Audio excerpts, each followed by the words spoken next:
Olá, eu sou Marcelo Leal, sou médico infectologista, atualmente na função de coordenador estadual de hepatites do Espírito Santo. E nesses meses de abril, maio, junho e julho, a coordenação estadual de HIV, hepatites e IST está promovendo uma oficina de epidemiologia e manejo de HIV, sífilis e hepatites virais. E eu vou tratar sobre aspectos práticos no manejo de hepatites B e C, o atendimento da gestante com hepatite B, foco na prevenção de transmissão vertical de hepatite B e profilaxia pós acidente com material biológico, fonte HBsAg reagente. Então, no primeiro caso, nós atendemos um profissional de saúde vacinado contra a hepatite B, submetido a teste rápido de B. O resultado desse teste foi não reagente. O que isso significa e o que nós devemos fazer? Bem, significa que o teste dele é não reagente, considerando um teste rápido válido, e que se não houve exposição de risco nos últimos 30 dias, compartilhamento de itens de uso individual, como escova de dente, lâminas de barbear e depilar, agulhas, seringas, enfim. Se não houve exposição de risco de contrair hepatite B e for um teste válido, significa que ele não tem hepatite B. O que a gente deve fazer é, no indivíduo vacinado contra hepatite B, tendo recebido 3 doses da vacina, é dosar o anti-HBs 1 a 2 meses após a terceira dose da vacina contra a hepatite B. Profissionais de saúde e de segurança pública, comunicantes sexuais e domiciliares e parentes de primeiro grau de casos de hepatite B, usuários de drogas injetáveis, pessoas privadas de liberdade, trabalhadores do sexo, usuários de PrEP e pessoas trans, têm risco maior de reexposição. Então é importante checar se essa pessoa que pertence a essa categoria desenvolveu a resposta imune, que no imunocompetente é de mais de 95%. E as pessoas com a resposta imune menor que 95%, como pessoas com HIV com contagem de CD4 abaixo de 350, indivíduos que fazem hemodiálise, doentes renais crônicos dialíticos, transplantados de órgão sólido, pessoas em terapia imunossupressora e quimioterapia, pessoas com neoplasias têm uma resposta imune menor e um risco maior de contrair hepatite B por contatos com algum material biológico tendo contaminado algum dispositivo. Então, por terem resposta imune menor e risco de contrair hepatite B, eles devem ter a análise de soroconversão pós-vacina checada com a dosagem do anti-HBs. Se o anti-HBs for maior do que 10 em algum momento da vida, esse indivíduo é considerado imune, considerando que permanece em condições de boa saúde e imunocompetente. É normal o título do anti-HBs cair ao longo do tempo, e mesmo que ele vá para baixo de 10 em indivíduos imunocompetentes, e se tiver uma exposição de risco, ele vai ter um booster, um reforço na sua memória imunológica e não vai contrair hepatite B. No segundo caso, nós temos um profissional de saúde vacinado contra hepatite B e que sofreu um acidente com material biológico e o teste rápido de hepatite B da fonte é reagente.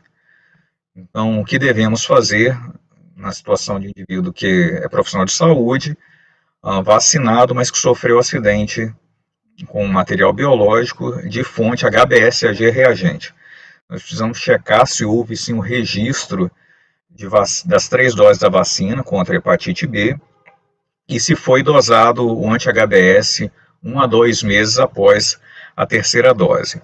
Então, como esquema de prevenção, indivíduo que nunca foi vacinado deve iniciar o esquema vacinal com 3 doses, 0, 1 e 6.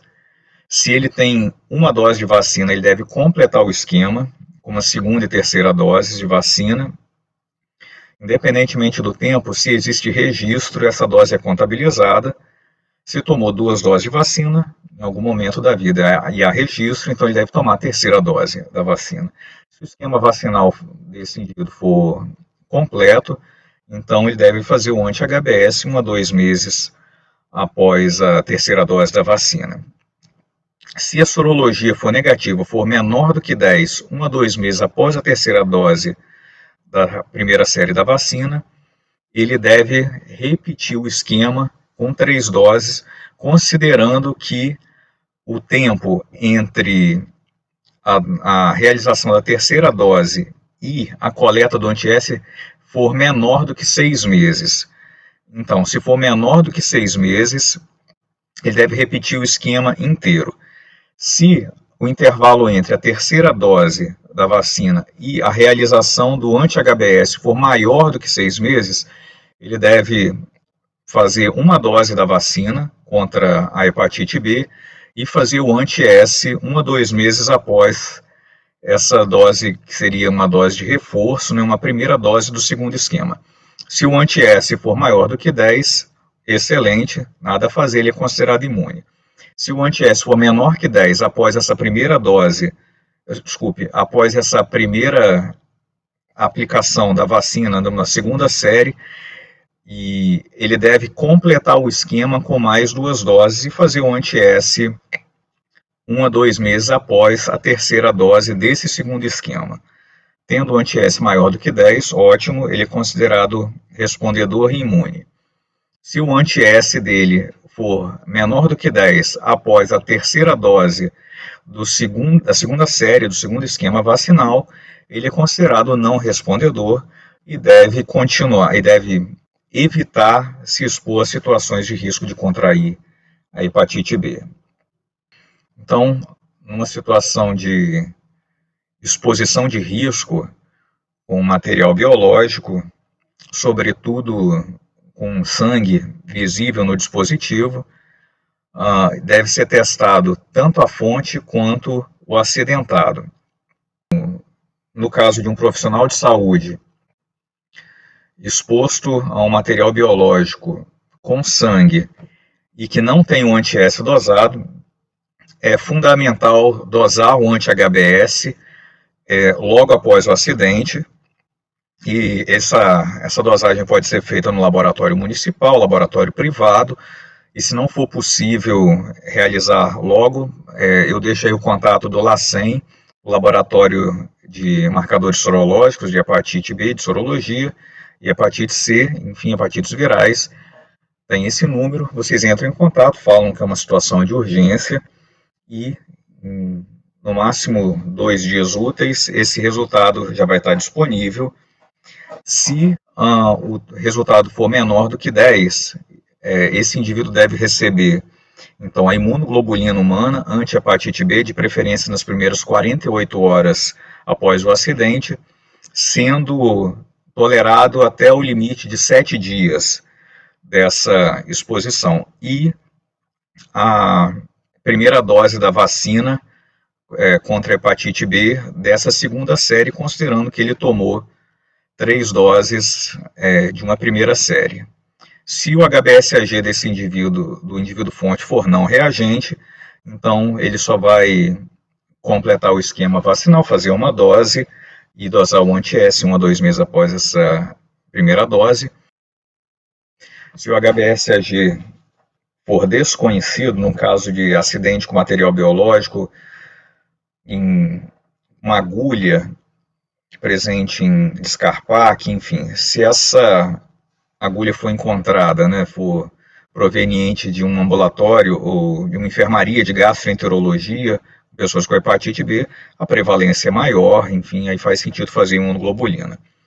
Se a fonte for um indivíduo com história de múltiplas ISTs, parcerias sexuais de múltiplos parceiros, enfim, pessoa renal crônica dialítica, enfim, também existe uma recomendação de fazer imunoglobulina diante do risco, mas se a agulha, enfim, o acidente for com algum material de fonte desconhecida, enfim, principalmente se for descartado há mais de 7 dias, que é o tempo de viabilidade em ambiente inanimado do vírus B, então nada a fazer, só se completa o esquema vacinal.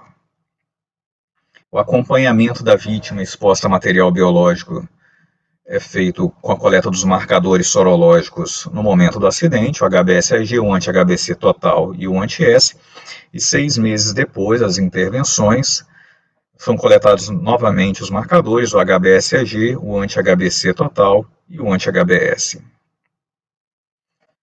Em relação à prevenção de hepatite B na gravidez, nós lembramos que no primeiro trimestre, na primeira consulta de pré-natal, são feitas as sorologias de hepatite B e hepatite C, e nos suscetíveis, nas mulheres suscetíveis, as parturientes, está recomendado fazer o teste rápido de hepatite B, se ela não tiver sido testada.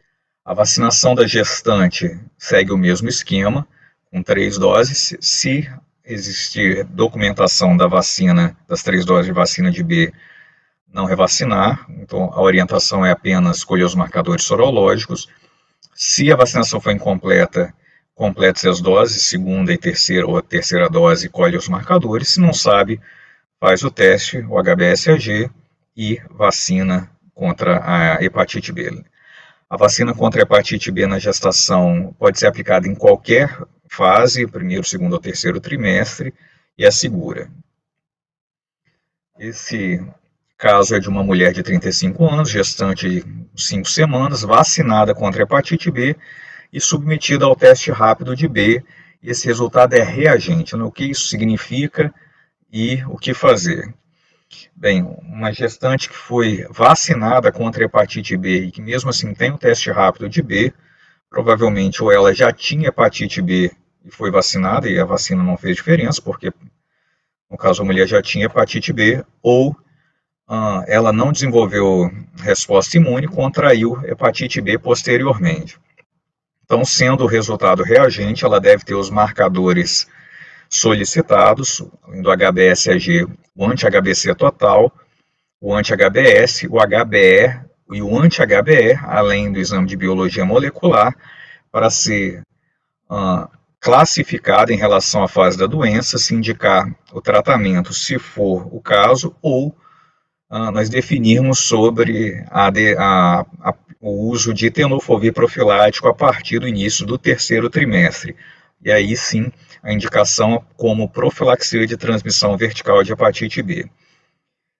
Mulheres com hepatite B na gestação devem ser prioridade para o atendimento e o mais importante sempre é já deixar reservado e aplicar a vacina contra a hepatite B e a imunoglobulina humana anti-hepatite B no recém-nascido nas primeiras 12 horas de vida. A vacina contra a hepatite B no primeiro ano de vida é feita então em 4 doses, está incorporada no Programa Nacional de Imunizações e a imunoglobulina deve ser aplicada no mesmo momento, em outro grupo muscular, nas primeiras 12 horas de vida de mães com hepatite B, e essa aplicação deve ser feita de preferência nas primeiras 12 horas e administrada no máximo até 7 dias após o nascimento. A amamentação é segura, não traz riscos adicionais para o recém-nascido, desde que tenha recebido a vacina imunoglobulina nas primeiras 12 horas. E a via de parto é obstétrica, então não existe indicação, pelos estudos atuais, de realização de cesariana profilática.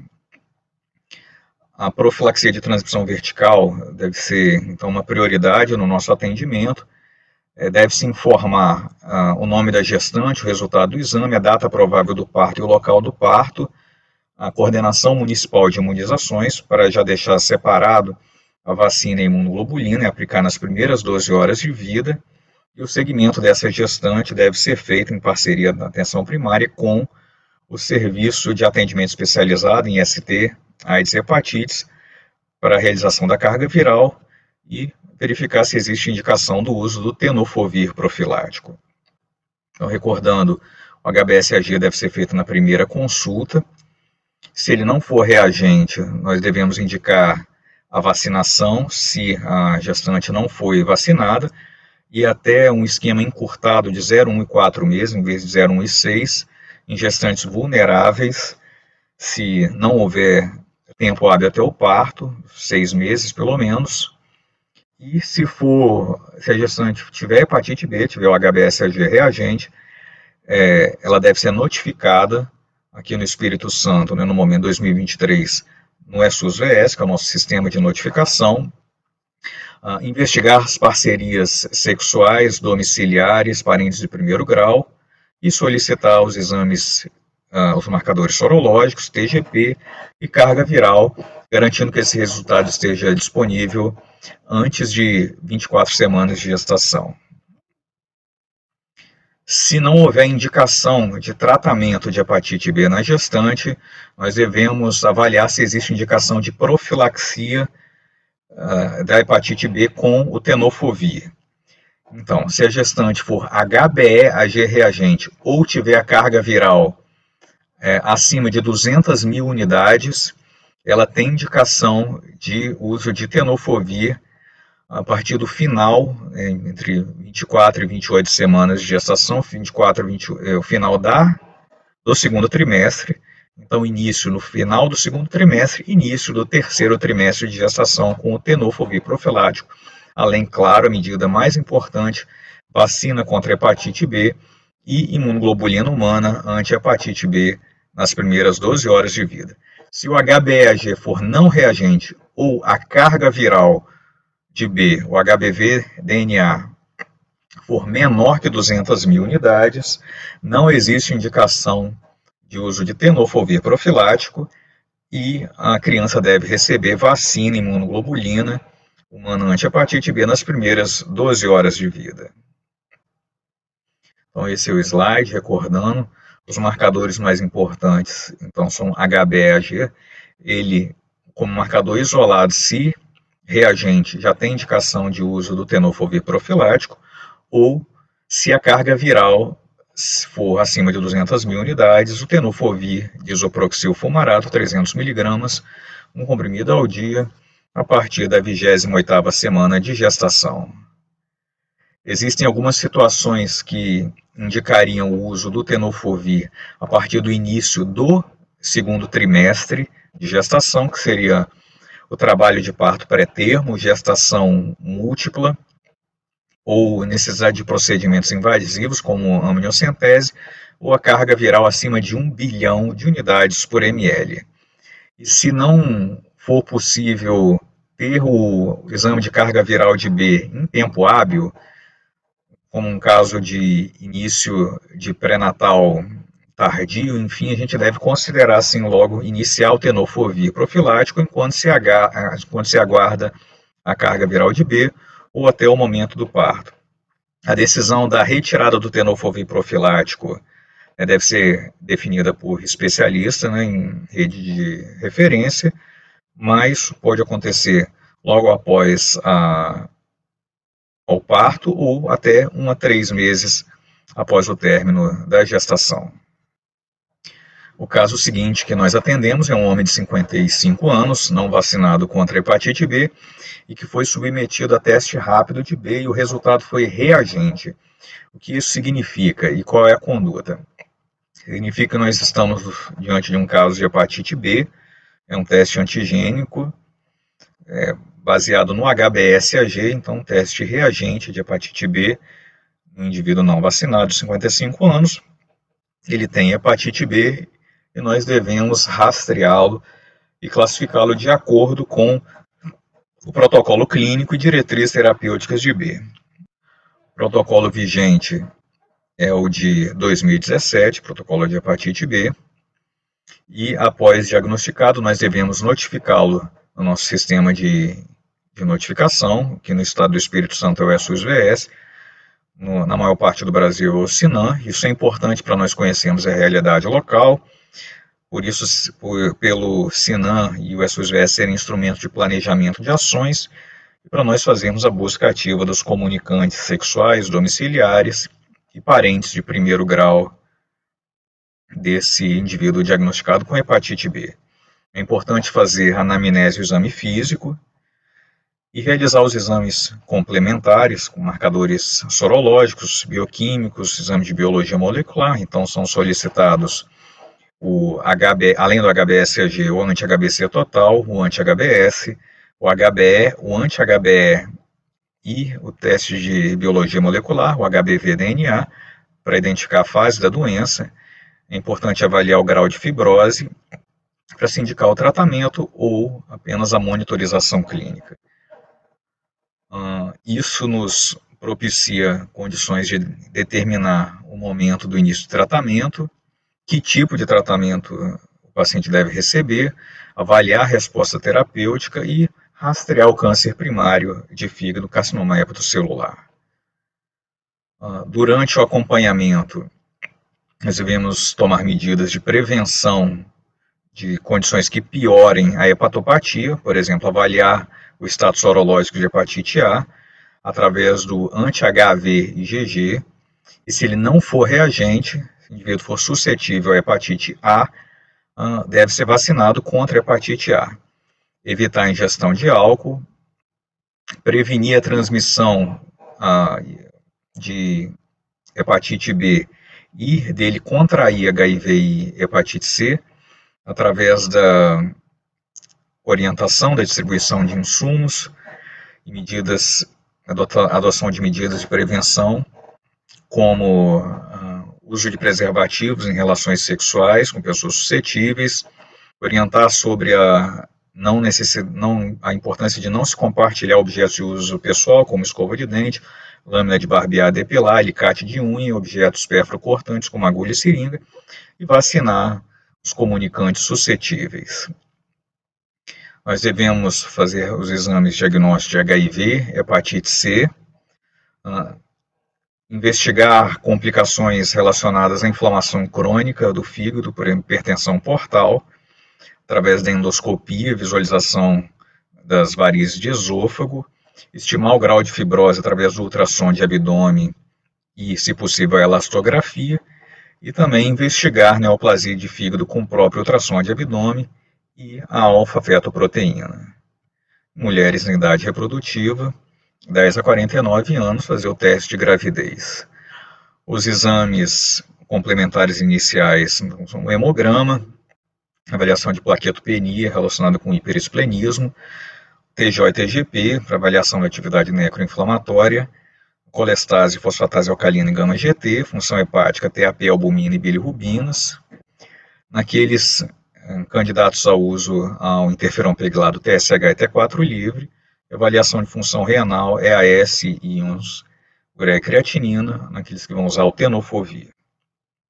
E densitometria em pessoas com condições de risco adicionais de ter osteoporose.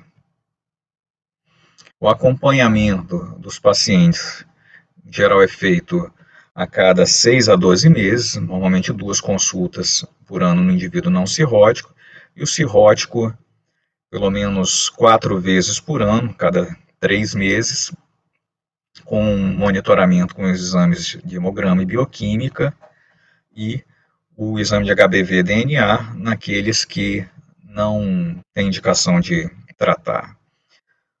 Nos cirróticos, é importante fazer o cálculo do score de Child, levando em considerações as variáveis clínicas, encefalopatia hepática e ascite, pontuando de acordo com os resultados e fazendo o cálculo, e bilirrubina total, albumina e TAP. Ultrassom e alfa-fetoproteína são recomendados a cada 6 meses, e aí sim, de posse da avaliação clínica, exames complementares, nós podemos classificar os pacientes em fase imunotolerante, na fase imunoativa, em portador inativo ou na fase de reativação. A fase de imunotolerância é a primeira fase, o indivíduo é um HBeAg reagente, tem alta carga viral, então um HBV-DNA maior do que 20 mil unidades, mas não existe evidência de agressão hepatocelular, as transaminases são normais. Essa fase tem uma progressão lenta para fibrose, então não há fibrose, inflamação mínima, se realizadas biópsia hepática ou elastografia, Ela é mais longa em indivíduos que contraíram infecção por transmissão vertical e tem uma capacidade grande de transmissão pela elevada viremia. A segunda fase é chamada fase imunoativa ou imunoclearance, em que o HBeAg continua reagente, mas a carga viral é mais baixa. O HBV-DNA está entre 2.000 e 20.000 unidades. E existe evidência de agressão hepatocelular, que pode ser moderada a grave, então com TGP alterados em geral acima de 1,5 vezes o limite superior de normalidade. Ela pode durar semanas a anos e ela acaba com a soroconversão para anti-HBe reagente. A terceira fase é a fase de portador inativo. O HBeAg normalmente é não reagente, o anti-HBe é reagente. A replicação é baixa, então o HBV-DNA é menor que 2.000 unidades e as transaminais são normais. No caso de realização de biópsia hepática, a atividade necroinflamatória não é importante e são evidenciados graus variáveis de fibrose. Nessa fase, o risco é pequeno de cirrose e carcinoma hepatocelular. A quarta fase é a fase de reativação. Então, esse ocorre após um período inativo, em que ocorrem mutações na região precor. O HBeAg é não reagente ou reagente e o anti-HBe é reagente. Então, o que marca é um anti-HBe reagente com uma carga viral acima de 2.000 unidades e as transaminais flutuando, em geral, acima de 3 vezes o limite superior de normalidade. Lembrando de um ponto de corte indicado internacionalmente de 25 como limite superior de normalidade para as mulheres e de 35 de TGP como limite superior de normalidade para os homens. Essa fase inclui um risco elevado de cirrose e carcinoma hepatocelular. Uma quinta fase é de HBsAg não reagente, com possibilidade de replicação viral baixa, e ela tem importância na possibilidade de reativação em pacientes com um perfil sorológico atípico e em condições de imunossupressão, com o uso de medicamentos anti-CD52 e anti-CD20, quimioterápicos. Pode acontecer a reativação da hepatite B e aí sim indicar o uso dos antivirais profiláticos ou preemptivos. O protocolo vigente de hepatite B no Brasil, agora em 2023, no mês de maio, é o protocolo publicado em 2017 e indica o tratamento em pessoas que têm o HBeAg reagente e mais de 30 anos, ou o HBeAg reagente com TGP mais que 2 vezes o limite superior de normalidade persistente por mais de 6 a 12 meses, sem outros fatores de confusão. E a outra indicação de tratamento de hepatite B é o HBeAg não reagente com a carga viral acima de 2.000 unidades e TGP mais que 2 vezes o limite superior de normalidade. Então, a fase com HBeAg reagente com transaminase alteradas, com TGP acima de 2 vezes o limite superior de normalidade, é a fase de imunoativação, e o HBe não reagente com carga viral acima de 2.000 e TGP acima de 2 vezes o limite superior de normalidade, a indicação de tratamento na fase de reativação, com fase imunoativa e fase de reativação. Existem outros critérios de indicação de tratamento de hepatite B, independentemente do resultado de marcador sorológico do HBe, do HBV-DNA e da TGP, que seria cirrose hepática. Todos os cirróticos com hepatite B devem ser tratados. Aqueles com manifestação extrahepática com acometimento motor importante, artrite, vasculite, glomerulonefrite, poliarterite nodosa, e aqueles indivíduos com hepatite aguda grave, com coagulopatia e NR alargado acima de 1,5 ou icterícia por mais de 2 semanas. Os co-infectados com HIV, então HBV, HIV ou HBV-HCV, hepatite B, hepatite C, também devem ser tratados, e pessoas com biópsia hepática metavir maior ou igual a 2F2 ou elastografia mais de 7 kPa. Pessoas com história familiar de carcinoma hepatocelular, né, carcinoma primário de fígado, devem ser tratados. E o tratamento, em geral, é feito com o tenofovir, tratamento mais comum, tenofovir de 300 mg. Se houver alguma contraindicação ao uso do tenofovir e não houver uso prévio de lamivudina, está indicado o entecavir de 0,5 mg. Se houver uso prévio de lamivudina, pelo risco de reação de resistência cruzada, então está indicado o uso do TAF 25 mg. A dose do tenofovir de isoproxil de 300 mg é um comprimido uma vez por dia, do entecavir 0,5 mg, um comprimido uma vez por dia para os não cirróticos ou cirróticos Child A, e de 2 comprimidos, dando 1 mg para os cirróticos descompensados Child B e C. E para o TAF, a dose é 25 mg, um comprimido uma vez por dia, não estando recomendado para gestantes ou mulheres em fase de amamentação, cirróticos descompensados ou com clearance menor que 15 que não esteja em regime de hemodiálise, além dos menores de 18 anos. O tratamento da fase imunoativa pode ser feito tanto com o tenofovir quanto com o interferon pegilado. O interferon pegilado é usado durante 48 semanas, uma aplicação uma vez por semana, com a realização de carga viral com 24 semanas de tratamento. Se ela for menor do que 20.000 unidades, estende-se o tratamento até 48 semanas e se interrompe com a avaliação dos marcadores sorológicos e da carga viral ao final do tratamento, ou se a carga viral estiver acima de 20.000, for uma escolha do médico do paciente, ele pode iniciar o tratamento logo com os antivirais orais, tenofovir de 300 mg ou entecavir ou TAF.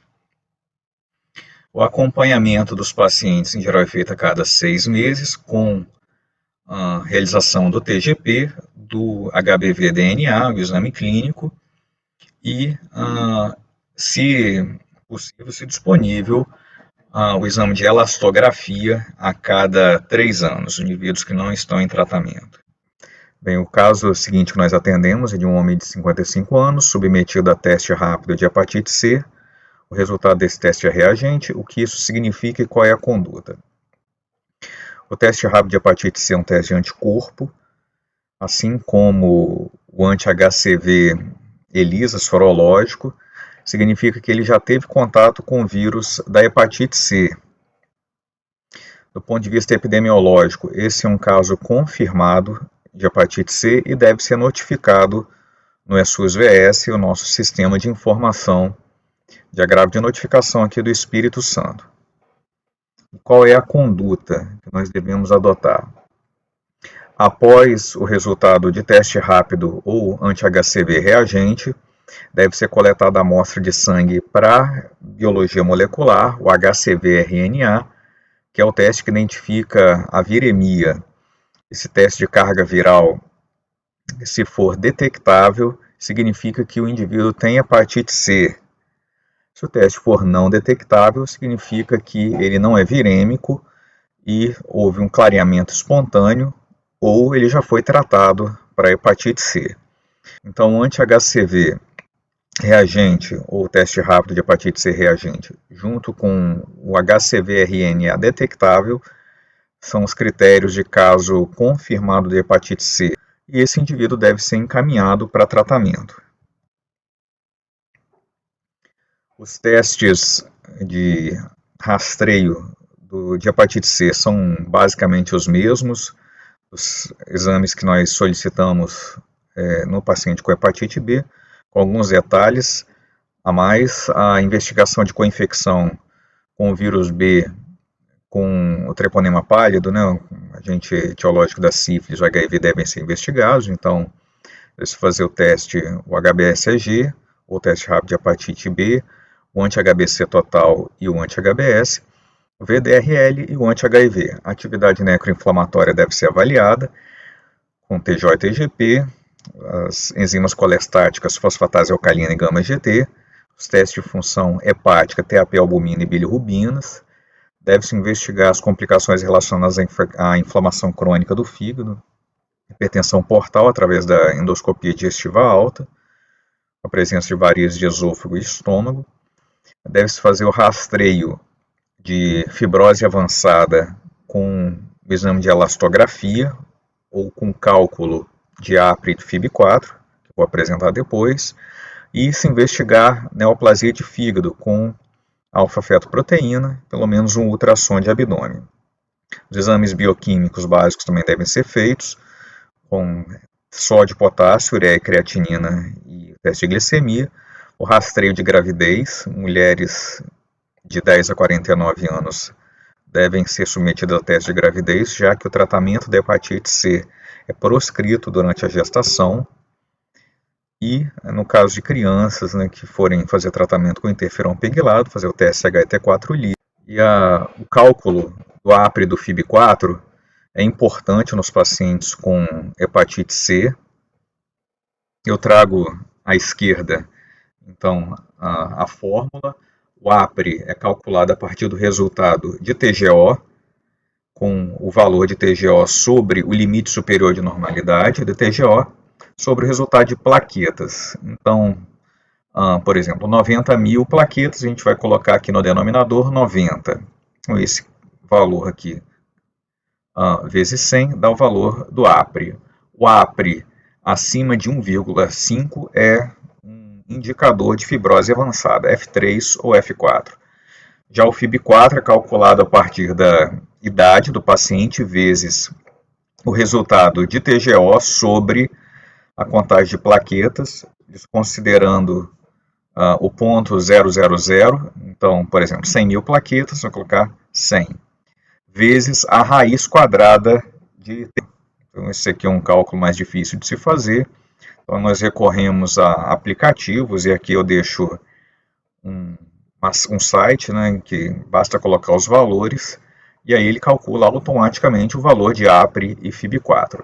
Então, o FIB4 acima de 3,25 também é um indicador de fibrose avançada, e isso é importante para a decisão de alta ou não do paciente. Então, aqui um exemplo, um indivíduo que tem TGO de 60, TGP 70, plaquetas 90 mil e a idade de 55 anos.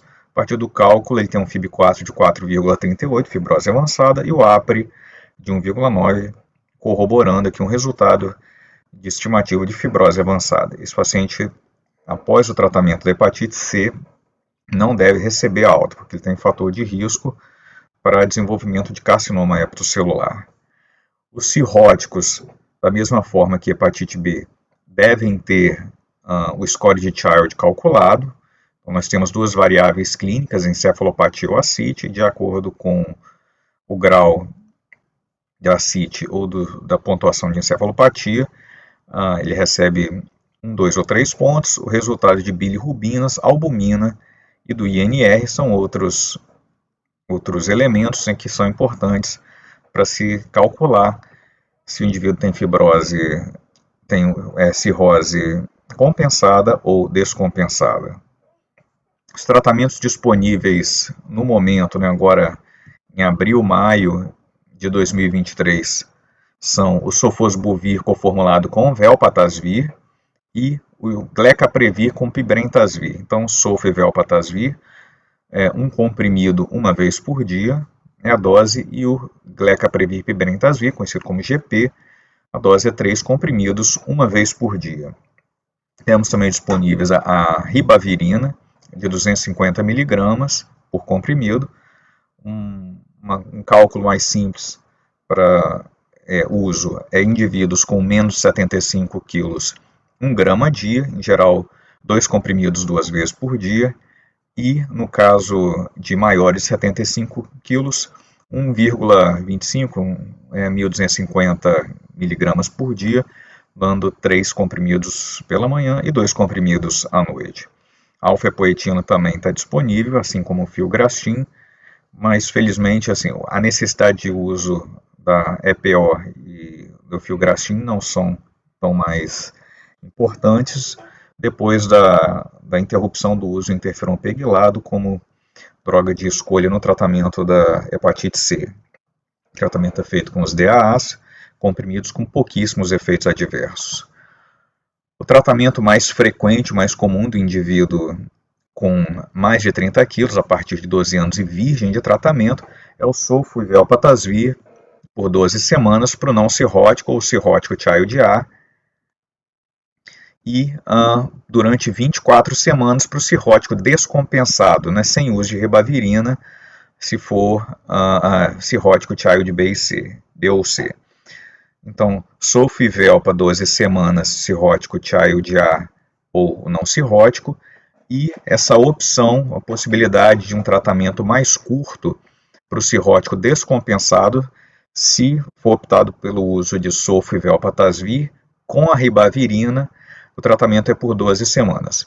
Para o cirrótico descompensado, em que não se decidir pelo uso da ribavirina, o tratamento é sulfo e velpa, um comprimido uma vez por dia por 24 semanas.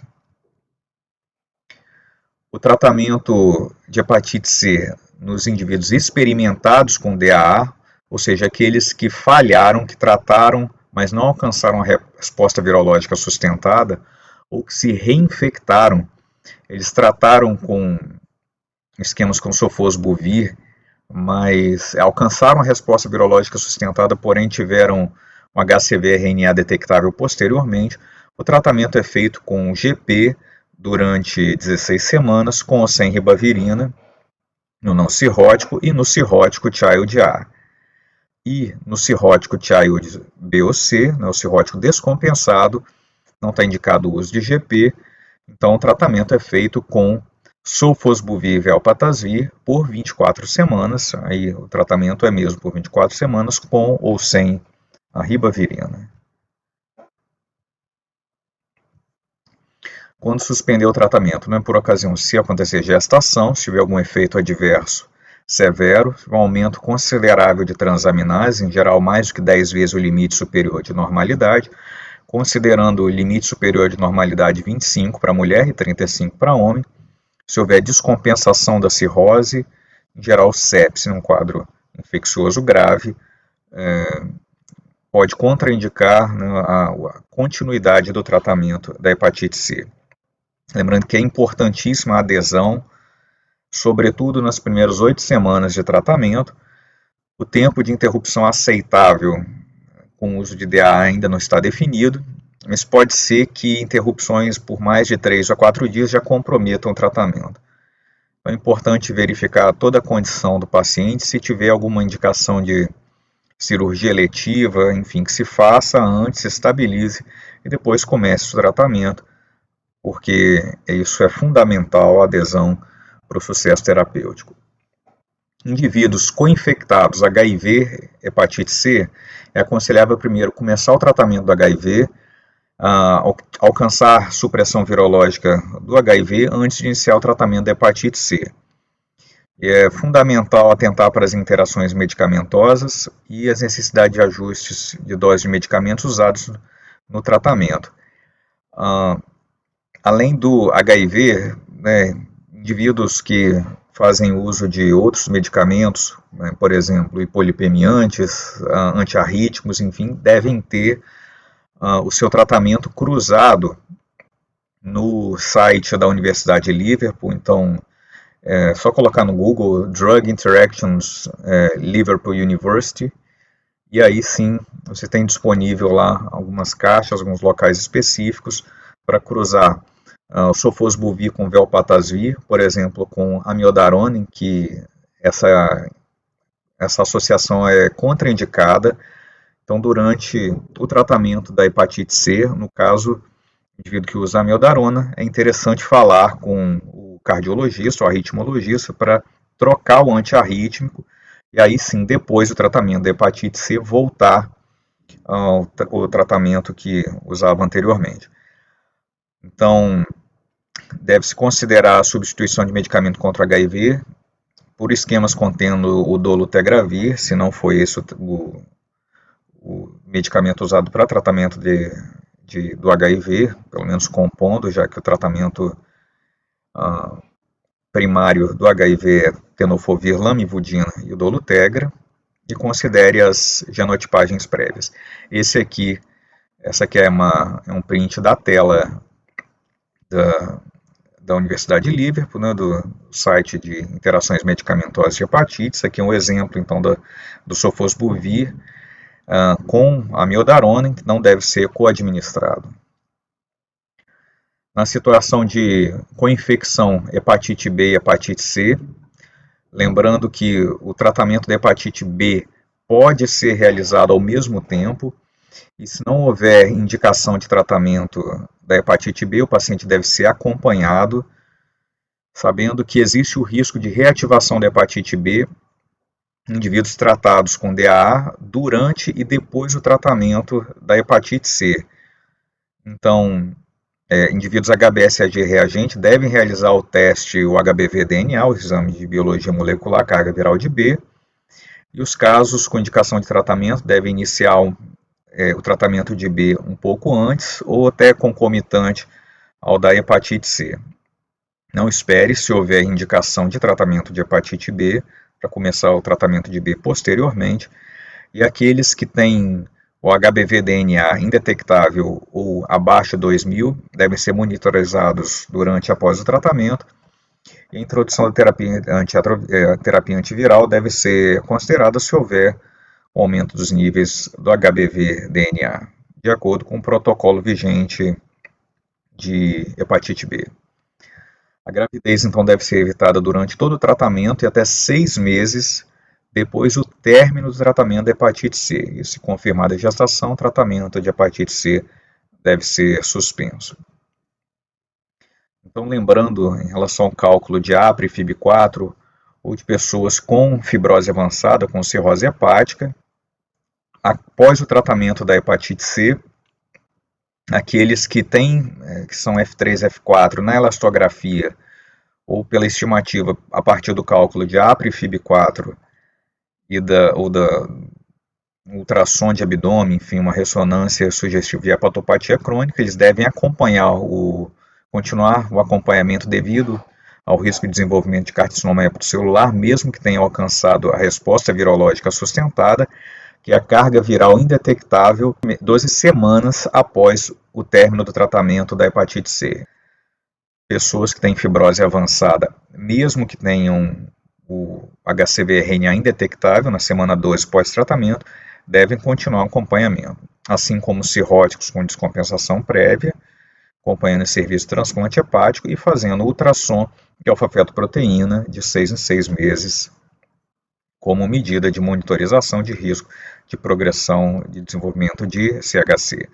E os que são até F2 são dispensados acompanhamento, já que o risco de recidiva é baixo, deve-se orientar em relação aos riscos de reinfecção.